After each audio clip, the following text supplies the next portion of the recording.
Hello friends, मेरा नाम राकेश वर्मा और मेरे यूट्यूब चैनल पे आपका स्वागत है। दोस्तों, आज के वीडियो में चर्चा करेंगे अति लघु उत्तरीय प्रश्नों को, जो हमारी राज्य सेवा मुख्य परीक्षा के लिए महत्वपूर्ण है। इन प्रश्नों को दोस्तों 2 या 3 पंक्तियों में इन प्रश्नों का उत्तर देना पड़ता है। तो इन प्रश्नों के उत्तर हमने 2 या 3 पंक्तियों में ही लिए हैं और हमारी मध्य प्रदेश की मुख्य परीक्षा के लिए भी महत्वपूर्ण है। तो चलिए देखते हैं। पहला प्रश्न लिया है, निजीकरण को परिभाषित करें। तो इसका आंसर है कि सार्वजनिक क्षेत्रों से सरकार की भागीदारी कम या समाप्त कर उसे निजी संस्थाओं को सौंपना निजीकरण कहलाता है, जिसका मुख्य उद्देश्य गुणवत्तापूर्ण सेवाएं प्रदान करना होता है। प्रश्न दूसरा है कि मुद्रा बाजार से क्या अभिप्राय है। तो वित्त की भाषा में मुद्रा बाजार का अभिप्राय अल्पकालिक ऋण लेने और देने के लिए वैश्विक वित्तीय बाजार से है, या वैश्विक वित्तीय प्रणाली के लिए अल्पकालिक अवधि की नकदी तरलता का वित्त पोषण प्रदान करता है। मुद्रा बाजार वह जगह है जहां अल्पकालिक कार्यकाल दायित्व, ट्रेजरी बिल, वाणिज्यिक पत्र, पेपर और बैंकरों की स्वीकृतियां आदि खरीदे और बेचे जाते हैं। तीसरा प्रश्न है, गरीबी के मापदंड लिखें। तो लकड़वाला समिति के अनुसार 2100 या 2100 किलो कैलोरी शहरी क्षेत्रों में तथा 2400 किलो कैलोरी ग्रामीण क्षेत्रों में से कम भोजन ऊर्जा प्राप्ति वर्ग गरीबी के दायरे में आता है। चौथा प्रश्न है, क्षेत्रीय असंतुलन से आपका क्या अभिप्राय है। तो क्षेत्रीय असंतुलन से अभिप्राय किसी देश के विभिन्न भौगोलिक एवं राजनीतिक क्षेत्रों के असमान विकास से है, जिसमें अविकसित क्षेत्रों की तुलना में विकसित क्षेत्रों का विकास तीव्र गति से होता है। पांचवा प्रश्न है, सतत आर्थिक विकास क्या है। सतत आर्थिक विकास एक ऐसी प्रक्रिया है जिसमें उपलब्ध संसाधनों का उपयोग इस तरह से किया जाता है कि वर्तमान ज़रूरतों को पूरा करने के साथ ही भावी पीढ़ी की ज़रूरतों का भी ध्यान रखा जाए। सतत आर्थिक विकास की अवधारणा आर्थिक विकास की नीतियों को पर्यावरण के अनुरूप बनाने पर बल देती है, जिससे आर्थिक विकास एवं पर्यावरण संरक्षण एक दूसरे के मार्ग में बाधा उत्पन्न ना करें। यह अवधारणा ब्रेटलैंड रिपोर्ट 1987 से ली गई है। छठवां प्रश्न है, गरीबी का दुष्चक्र क्या है। तो गरीबी की एक ऐसी स्थिति जिसमें समाज का एक भाग अपनी मूल मानवीय आवश्यकताओं को पूरा कर पाने में असमर्थ होता है। इस परिस्थिति से निपटने हेतु व्यक्ति पूंजीपतियों आदि से अधिक दरों पर ऋण प्राप्त करते हैं। आय की कमी होने के कारण इस ऋण का ब्याज व मूल चुकाने हेतु पुनः उच्च दरों पर ऋण लिया जाता है। अतः व्यक्ति इस दुष्चक्र में बुरी तरह फंस जाता है और इसे ही गरीबी का दुष्चक्र कहा जाता है। ग्रामीण अर्थव्यवस्था, सातवां प्रश्न है, ग्रामीण अर्थव्यवस्था।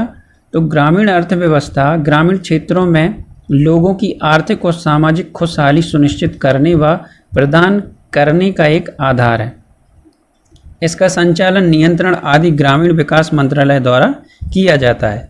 ग्रामीण अर्थव्यवस्था के अंतर्गत ग्रामीण रोजगार, सामाजिक सुरक्षा, मूल संरचना, गरीबी निवारण, खाद्य सुरक्षा, स्वास्थ्य एवं चिकित्सा सुविधा, सार्वभौमिक शिक्षा आदि कार्य सम्मिलित किए गए हैं।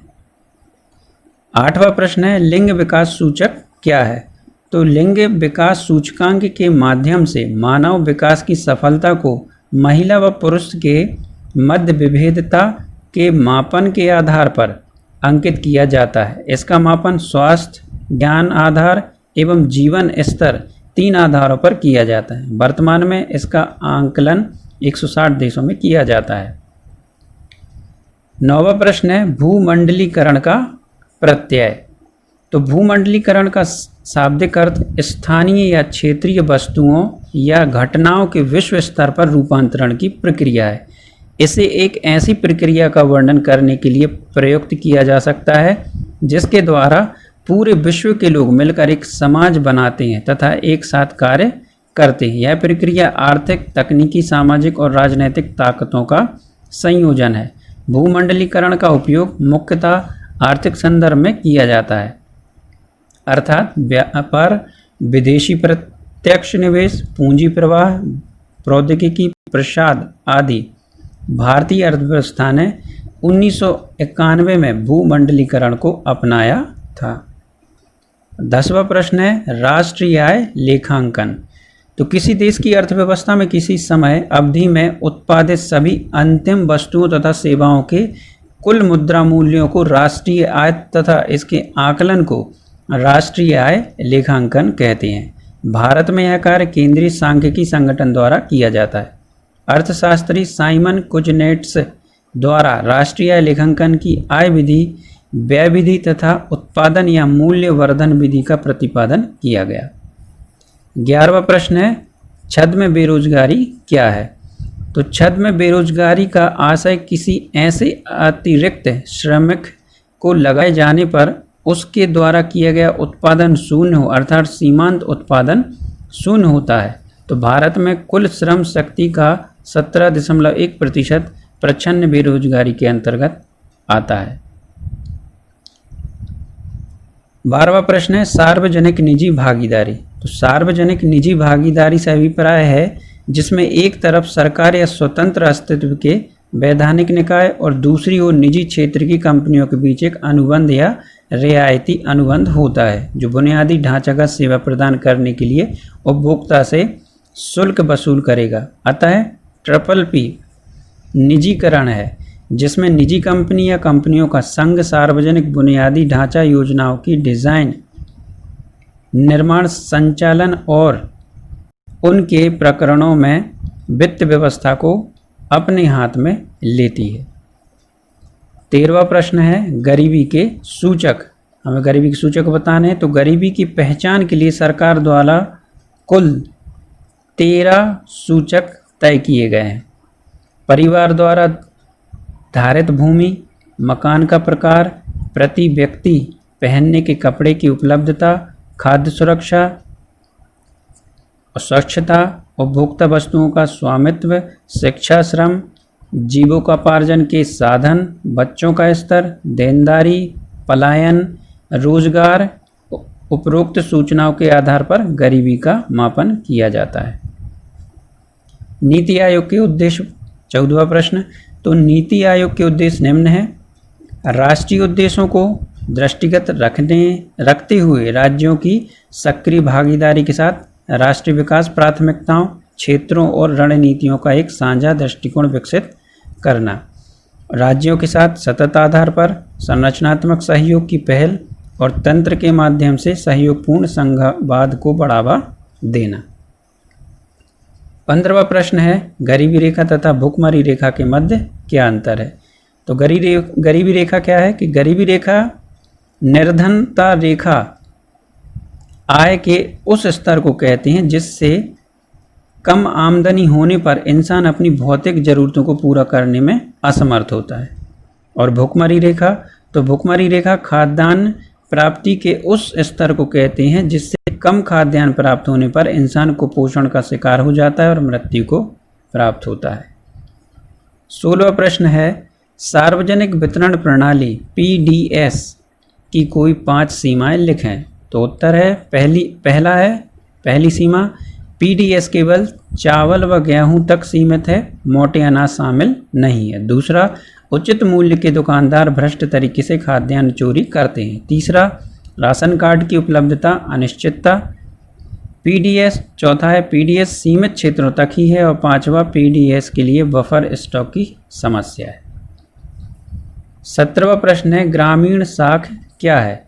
तो ग्रामीण साख से अभिप्राय उस साख से है जिसके माध्यम से ग्रामीण क्षेत्रों की समस्याओं जैसे कृषि, कुटीर उद्योग आदि हेतु साख उपलब्ध करवाई जाती है। भारत में ग्रामीण साख प्रदान करने वाली 5 प्रमुख संस्थाएं निम्नलिखित हैं।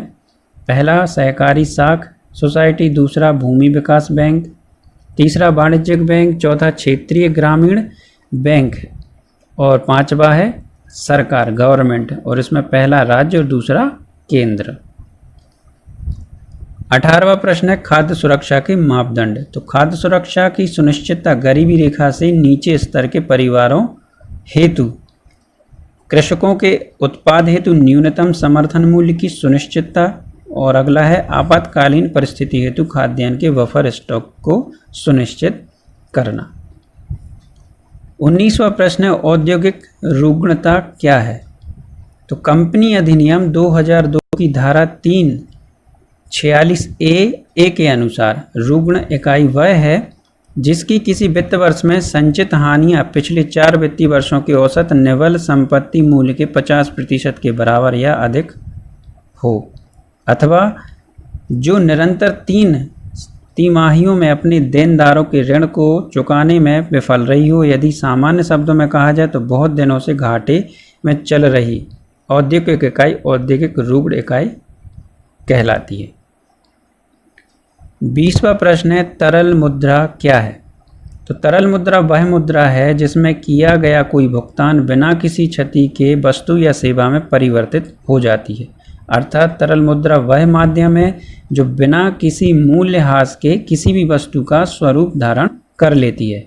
उदाहरण के लिए बॉन्ड, चेक, बचत खाता, मुद्रा, कर इत्यादि। 21वां प्रश्न है प्रव्रजन क्या है? तो प्रव्रजन से अभिप्राय आवागमन से है। मनुष्य के एक स्थान से दूसरे स्थान को आता जाता रहता है, जिसके फलस्वरूप उसके निवास में परिवर्तन होते रहते हैं और निवास स्थान परिवर्तन की इस घटना को प्रव्रजन कहते हैं। यूएनओ के अनुसार प्रव्रजन निवास स्थान को परिवर्तित करते हुए एक भौगोलिक इकाई से दूसरी भौगोलिक इकाई में विचरण का एक प्रकार है। 22वां प्रश्न है मध्य प्रदेश में सहकारिता की विशेषताएं क्या है? तो मध्य प्रदेश में सहकारिता की विशेषताएं निम्न है। कम ब्याज पर ऋण की उपलब्धता, नागरिकों के मध्य सहयोग की भावना का विकास कर सकारात्मक प्रतिस्पर्धात्मक माहौल विकसित करना।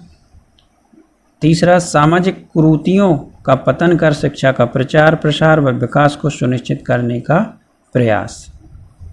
तो दोस्तों आज की वीडियो में बस इतना ही। आशा करता हूँ आपको मेरा ये वीडियो अच्छा लगा होगा। अच्छा लगा हो तो लाइक करें, शेयर करें और मेरे चैनल को सब्सक्राइब करना ना भूलें। Thank you.